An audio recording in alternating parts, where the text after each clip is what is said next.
سلام مولانا صاحب، سلام مولانا فضل الرحمان صاحب دامت برکاتہم العالیہ کو سلام پیش کرتا ہوں،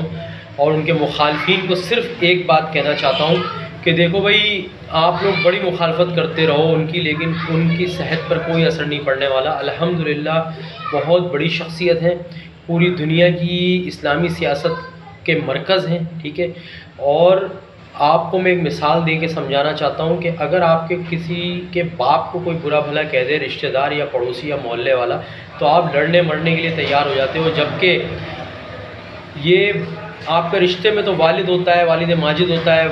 ابا جان ہوتے ہیں، سب کچھ ہوتے ہیں، لیکن شاید بے نمازی ہوتے ہیں، بغیر داڑھی کے ہوتے ہیں، داڑھی منڈے ہوتے ہیں، ٹھیک ہے، شریعت کے مطابق زندگی نہیں ہوتی، سنتوں سے ہٹے ہوئے ہوتے ہیں، فرائض چھوڑے ہوئے ہوتے ہیں، اس کے باوجود آپ لڑنے مرنے کو تیار ہو جاتے ہو کہ نہیں ہو جاتے؟ اور یہ وہ شخصیت ہے جو باشرع ہے، سنت کے مطابق زندگی ہے، 5 ٹائم کے نمازی ہیں، 6 لاکھ سے علماء نے ان کے ہاتھ پہ بیعت کی ہوئی ہے، ٹھیک ہے۔ اور پوری ملک کی جو سیاست ہے وہ ان کے گرد گھومتی ہے، چاہے مخالفین کی جماعتیں ہوں، اب تو پی ٹی آئی والے بھی ان کے گھر کے چکر کاٹ رہے ہیں، ان کی تعریف کے پل باندھ رہے ہیں، اسٹیبلشمنٹ تو ان کے چکر کاٹتی رہتی ہے آئے دن، اور ان کے خلاف ایک ذرہ برابر کرپشن کا کیس کوئی ثابت نہیں کر سکا۔ سابق آرمی چیف پرویز مشرف نے 17 انٹیلیجنس ایجنسیوں کو مولانا صاحب کے پیچھے لگایا کہ کچھ نکال کے لا کے دو اس بندے کے خلاف تاکہ میں اس کو لٹکا دوں، لیکن وہ ساری کی ساری ایجنسیاں خالی ہاتھ واپس لوٹیں، اور مشرف کو کہا کہ نہیں جی کچھ نہیں ہے مولانا صاحب کے خلاف کہ ہم کچھ آپ کو دے سکیں۔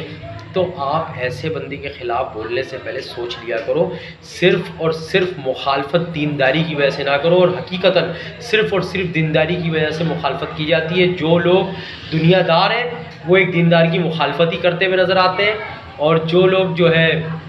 دیندار ہیں ان کے اندر بھی ایک طبقہ ہے جو مخالفت کر رہا ہوتا ہے، وہ اپنی کم علمی کی وجہ سے کر رہا ہوتا ہے، ٹھیک ہے، اور کوئی بات نہیں ہے۔ تو بیجا مخالفت کے بجائے ذرا موازنہ کر لیا کرو۔ آپ کے والد